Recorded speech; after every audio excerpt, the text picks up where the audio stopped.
Well, as the weekend has begun, we can do so much. Our top priority for this particular episode is AEW Collision as we continue with more of the Continental Classic featuring the matches from the Blue League. So we will see how things will progress, and of course, we have various matches, a 10-man tag match, Tony Storm's in action, and plenty other things as well. But first things first. So I decided because it's already December, I'm going to review, of course, the last two shows from Pro Wrestling Noah, the Monday Magic Autumn that took place last month. The first one is episode 4 that took place on the 18th the of November, and then the finale that took place on the 25th of November. So a lot of good matches took place, but both matches, main events, featured championship matches. So we're going to go through all of it. So, and also, no news updates for today. So, let's get ready for another episode of the Deleted Wrestle Zone.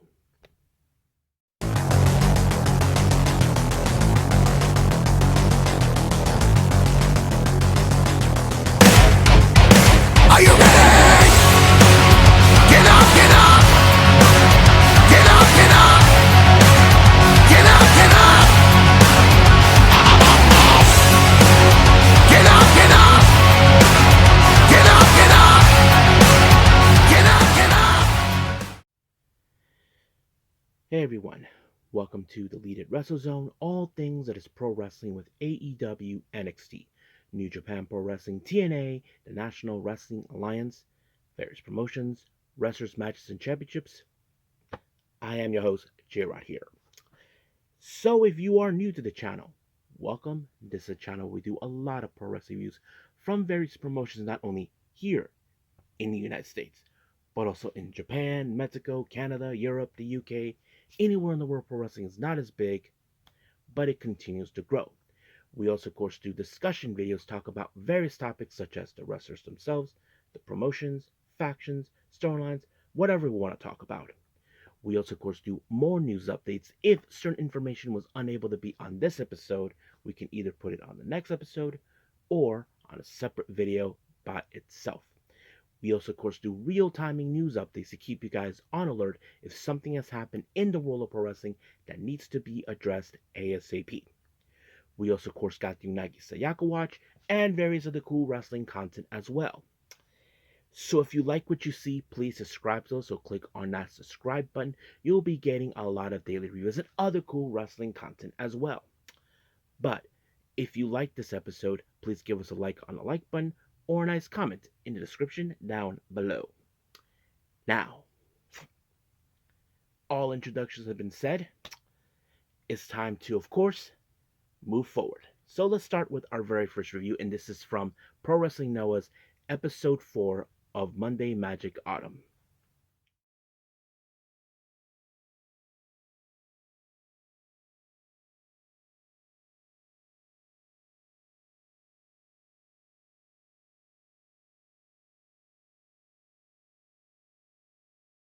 Okay, since we're already in December, this took place last month in November. Pro Wrestling Noah's Monday Magic Autumn took place. This was episode 4. This took place on the 18th of November in Shinjuku Face. Now, our first match, we have AJ Clearing versus Eita. Now, we haven't seen AJ Clearing for quite some time. As many of you know, he recently got engaged with Laria Valkyria, but since then we haven't seen. I know the last time we saw him, he was involved in some match with former members of what used to be good-looking guys, but now he's on his own. But he faces against Eita, who is determined to be the face of Noah's junior division. But nonetheless, this match ended pretty cool when, of course, Eita applied a super kick, and just like that, it was over. Our next match, we have a bit of, Japan versus the US type. We have Kevin Blackwood and Vinny Masario taking on Yu Owada and Ulka Zazaki. Now, of course, one thing I do like about this is Ulka Zazaki does have a bit of an MMA background. As for Kevin Blackwood, he does have a bit of a technical background, almost similar in some capacity. But towards the end, it was in fact, what's his name? Kevin Blackwood, who applied a double foot stomp onto Yu Owada that allowed him to win the match. Now, our next match is a singles match. We have Black Mensuri taking on our current GHC heavyweight champion, Keito Kiyomiya. So basically, a lot of things could have happened. Now, of course, Black Mensuri, he can play a bit of a heel whenever he wants to. But however, as our champion, he in fact took him out by applying the infamous Shining Wizard out of his commission. However, he was about to do a promo until Sun, the producer of Monday Magic, Nosao Rangai, showed up, and of course, I don't know what was going on. But it appears from what I can tell, it has something to do with the GHC heavyweight title, and it turns out that Keito Kiyomiya on the final episode of Monday Magic Autumn, he'll be facing someone you guys are familiarized. And he's a former WWE superstar. He has wrestled in the independent.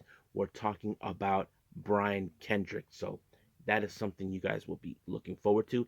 And lucky for you, I will be reviewing that as well. Now, moving on.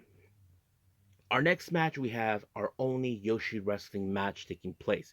You got the wrestlers from other promotions taking on Marigold. We have Miyuki Takase, who serves as, of course, a freelancer. She teams up with Sadie Gibbs and Hyan. They take on Marigold's Bozilla, Natsumi Shozuki, and Kyuki Omori. Now, of course, anything could happen is in this match by any I mean, if someone pins Kyoki or Shizuki, they could get title matches. So that kind of plays out in every way possible. But however, I did notice Bozilla was intending to do a power bomb, but I don't know if she botched it. She applied it to high end, but that allowed her to pick up the win. So that plays out pretty well. Now, our next match, we have a four-way tag team match. We have All Rebellion consisting of Kai Fujiwara and Alejandro versus the brothers Alpha Wolf and Dragon Bane versus the other set of brothers, Galeno del Mal and Dr. Wagner Jr., well, Hijo de Dr. Wagner Jr., and then finally our current GHC Junior Heavyweight Champions, Yohei and Hayata. Now, of course, when it comes to this match, anything could go hectic. However, I wasn't too sure where this is going to go, but in fact, it was Galeno who picked up the win. Where you play, it's a pretty impressive win on Fujimura, and just like that, it was over.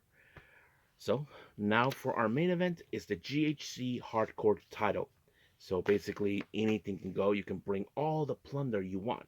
We have the challenger Masato Tanaka, who has been in these type of matches. He takes on against the current champion Shuji Ishikawa. Well, you can guess that this match was in fact crazy. I mean, with all the plunder, but however, it was Ishikawa with a suplex, and just like that, it was over. And of course, Ishikawa applied a post match promo. Don't know what he said, but I hope we'll figure that out sooner. But for now, I think we are done with this, and let's move on with our next review, and that's, of course, the final of Monday Magic Autumn.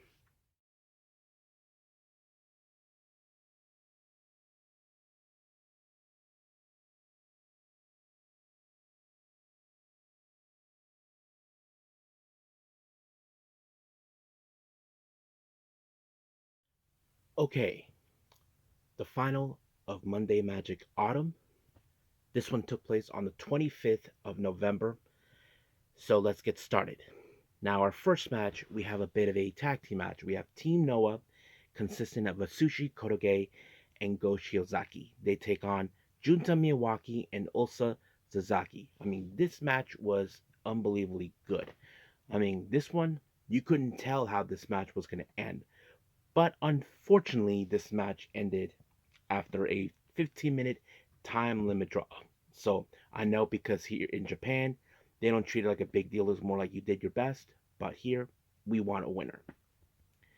Now, our next match, we have a bit of a five-way match. Now, these wrestlers are all competitors involved in the junior heavyweight division in Noah.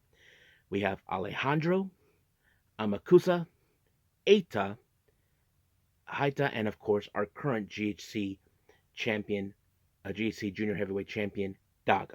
Now, of course, Daga, as you know, he will make sure that no one will challenge him for his title, even if they believe they are worthy enough to take him out. So that's exactly what happened. This match, in the other hand, could have won in favor of Eita when he super kicked Alejandro, but Daga took the advantage and tossed Eita to outside the ring and pinned Alejandro, and just like that, it was over. It was his way to ensure no one pins him, so no one's actually wins and get the momentum for the GHC Junior Heavyweight title. But sooner or later, he has to lose that belt. Our next match, our only Yoshi wrestling match, we have a tag team. We have Bozilla and Agiza Nozaki. They take on the Great Tsukuya and Takumi Iroha. Now, of course, we have seen mostly the freelancers take on Marigold wrestlers, and that sort of thing happens all the time.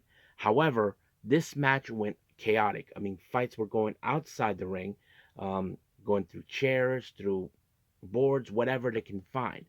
But due to disobeying the ref's directions, it was ended in a double countout after 13 minutes and 10 seconds.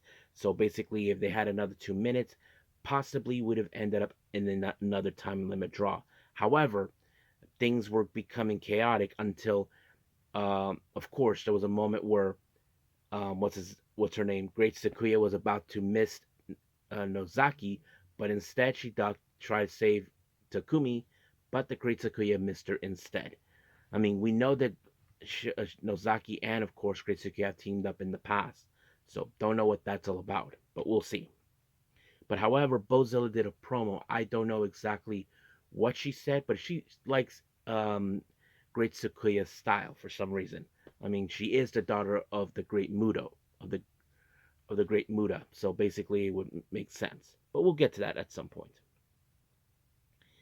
Now, our next match we have singles action: Yu Owada versus Naomichi Marufuji. So basically, in this match, nothing too significant. But Yu Owada, as you know, he's been a rookie. He has grown significantly on certain occasions. But when it comes to Marufuji, the genius of the arc, well, that's a different story. But it was Marufuji who walked out as the winner when he applied it underhook suplex, and just like that, it was over. Our next match, we have a bit of an 8-man tag match, the USA versus Mexico. Representing the US, we have Titus Alexander, Kevin Blackwood, Vinny Masario, and Anthony Green.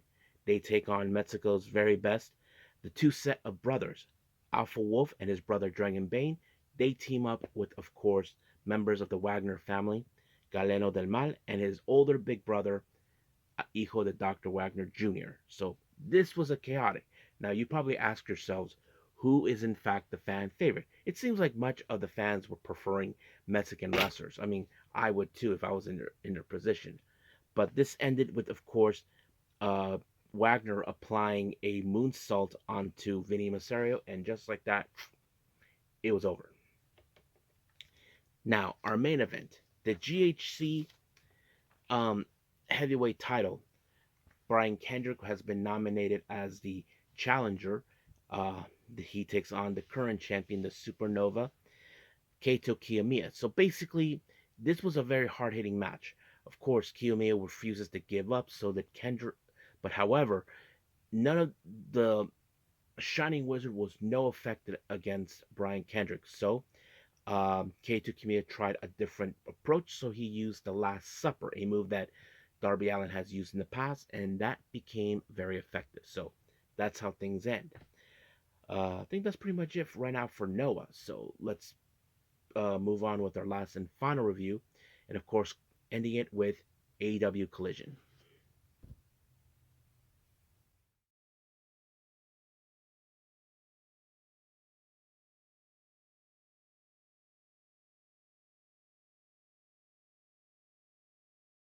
Okay, our final review: AEW Collision.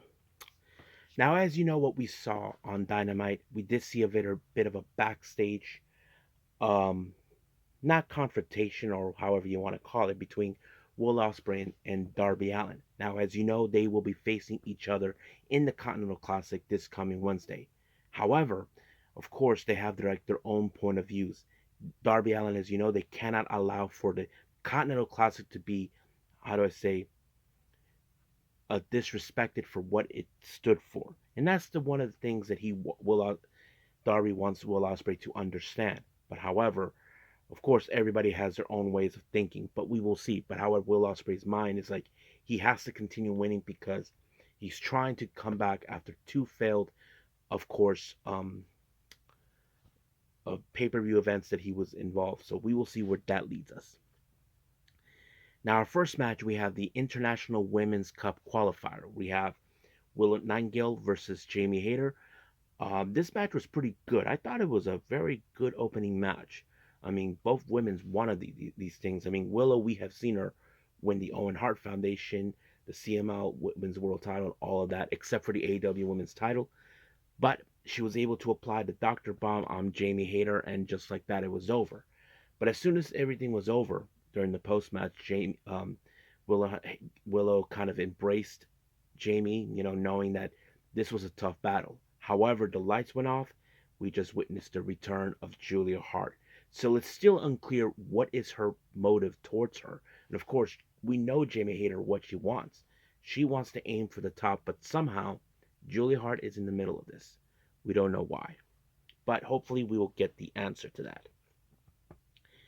Now our next match is the Blue League of the Continental Classic, Kaguchika Okada versus Beast Mortos.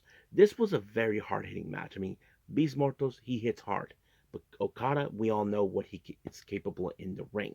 However, this match ended, of course, with Okada applying the Rainmaker, and just like that, it was over. So they end, of course, Okada is now with 7 points in total, with of course one loss, two wins, and of course a draw. As for Beast Mortos, well, he remains at zero. He is still currently without any points. Our next match, we have Tony Storm versus Shaza McKenzie. Interesting matchup. I mean, you can call it a squash match if you want because Tony Storm defeated her by applying the Storm Zero, but this is what things got a little interesting. She goes on the post match saying she's all elite, and it was more like, uh, what? I thought you are all elite. So it's like she forgot the last 2 years or so. I don't know, but it's not the last time about that. There was an interview with Thunder Rosa, as you know. She told Mariah May, "Anytime, anywhere." Of course, Tony Schiavone was in fact doing the interview, and then Tony Storm shows up. Of course, embracing Thunder Rosa, and then Tony Schiavone. I'm like, that is crazy. So it's like, is she okay? But it was great. Now our next match. Now this is supposed to be for whoever will challenge the Private Party for the AEW World Tag Team titles. We have Top Flight, Dante Martin and Darius, along with Layla Gray. They take on Action Andretti and Leo Rush. As you know, both these teams had been very successful, but things have been changing with Action Andretti's attitude. They decided they want for more. However, things would have gone Top Flight's way, but Dante Martin got pushed towards Layla Layla Gray and resulted of Leo Rush applying a 450 on Darius Martin. Now they will be facing against, of course, Private Party. So we'll see what happens down the line. Our next match, we have Chris Statlander versus Tootie Lynn. Of course, this match ended with Chris Statlander applying the Saturday Night Fever on that, and pretty much it was over. Our next match, this is a very fun match. We have Orange Cassidy. He teams up with the Outrunners, Commander, and Daniel Garcia. They take on MXN Collection, Mansoor, and Mason,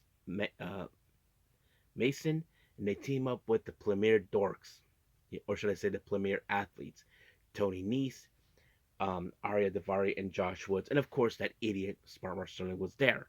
However, we all know Sterling was going to get involved one way or the other, but this match ended with, of course, Orange Cassidy applying the Orange Push, and just like that, it was over.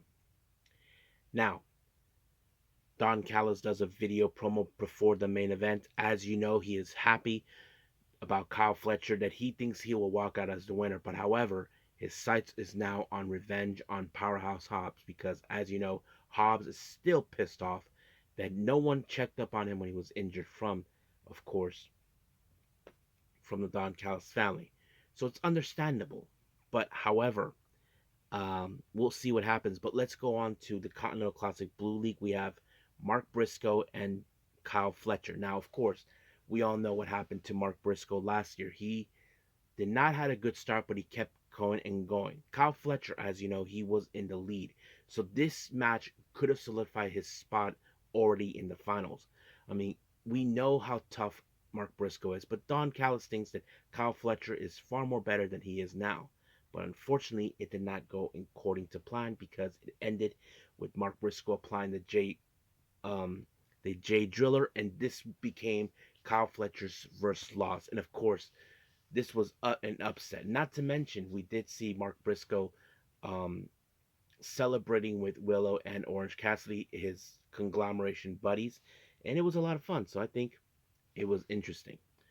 But we did see at the end of the program, Death Riders attacking FTR. As you know, they did not like what they were hearing from them, but sooner or later, Death Riders will be taken out. But we'll see how that things will progress. As you know, we are getting closer and closer to the World's End and Wrestle Dynasty, but I think that's pretty much it what we have. So, as I said before, we have no news updates, so let's just call it a day. Well, I hope everybody enjoys this episode. Coming up, I haven't decided yet what I'm going to do. I know there's a Choco Pro event that should be already uploaded on YouTube. We do have some recent Mighty Gold events, and of course Stardom. I don't know when I'll be seeing those. I highly doubt maybe the next episode, but we'll see. And I'm also considering reviewing the finals of All Japan Pro Wrestling Rio Tag League. I mean, there's no point to go out the whole thing. I mean, I missed out because there was a whole lot going on. But we'll see how things will progress for now. But until then, we'll see what happens. So we'll end it here, and until then, I will see you guys on the next DWZ time, same DWZ channel. I must bid all of you adieu. So, goodbye, and have a nice day.